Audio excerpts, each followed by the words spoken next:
Reason number one why I think this could be their year is that they got J.J. McCarthy as quarterback. He's a very highly rated 5-star recruit. 20 touchdowns, 3 interceptions. He 2,300 yards passing. And Harbaugh's offense, there's not going to be a quarterback that slings it out for 4,000 yards. You're not going to get a Caleb Williams type numbers.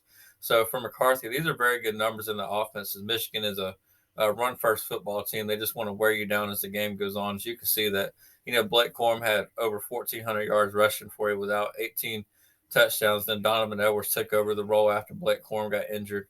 He's almost had 1,000, 872. Probably after the college football playoff season, he will be over 1,000. And I think they drew a very favorable first round matchup playing TCU. I don't think TCU has what it takes in the trenches to be able to hang 4 quarters in Michigan. I think Michigan will just wear them down.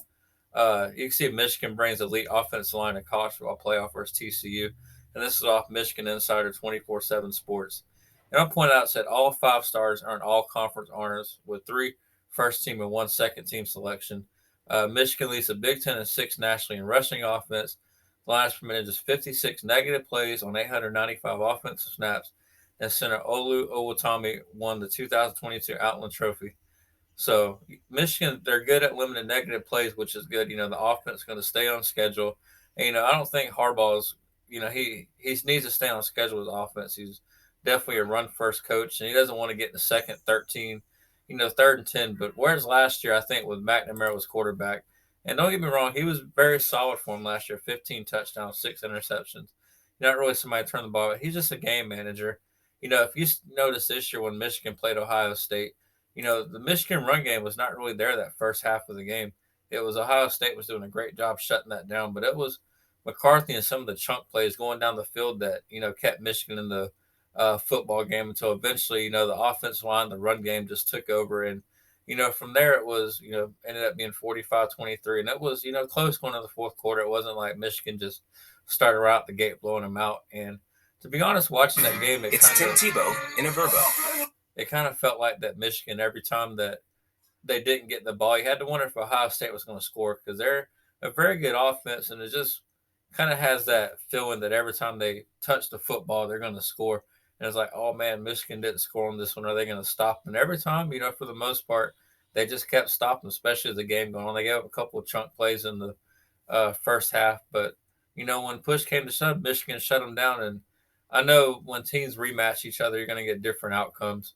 And just like when Georgia and Alabama last year, Alabama in the SEC title game looked like, they was running down the field on Georgia. Then when it got to the rematch in the national championship, Georgia was able to flip the script, and the defense showed up. They played more like you expected out of Georgia. So, not to say Ohio State, if these two did happen to rematch, Ohio State couldn't flip the tables. But I thought Michigan, they really impressed me with different ways they can win the football game. Is last year it felt like a run first football team, and they couldn't really beat you, and no more. There wasn't explosive on the offense, if that makes sense. Whereas this year, I feel like J.J. McCarthy has the potential to create, explosive plays. And the defense, they got a really good corner on defense in Will Johnson, one of their highest rated recruits, 5-star. And he's going to shut down, one of the receivers out of the game. TCU has Quentin Johnson, and that should be a good matchup. And I think Michigan's going to win that matchup. So Michigan, they just have so many more ways to beat you. Offensive line is stacked. They want to just, will you into submission by the third or fourth quarter. And they've shown consistently able to do that. In the first half, they don't come out run up the score like 30-5 or 30-7 or something like that. But, as the game goes on, they eventually get where they got to be. And I just think this year's going to be Michigan's year. I think, Georgia lost a lot of pieces off that, college football playoff run last year. And, they did really good this year. Stetson Bennett, was in the Heisman conversation.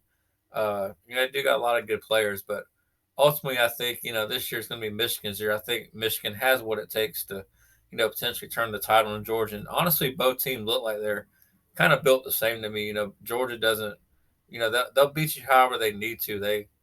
I think Georgia might have a little bit better, defense as far as, name recognition and stuff like that. But they got that same style. They want to run the football. They want to control the tempo of the game. They want to just impose their will on you. And I just think Michigan has more tools in the toolbox to be able to put up a fight against Georgia. You start getting the second half of a football game, anything can happen. Even if Georgia might be the better football team on paper, you start giving a team a chance that they can win in the fourth quarter, and those players will start believing, and they will play their hearts out to try to win that football game. So my pick's going to be Michigan to win the college football playoff. I think they beat TCU fairly easily in the trenches, win that football game, and then whether it be Ohio State or Georgia that they face, I think they got what it takes to win the matchup with both teams. But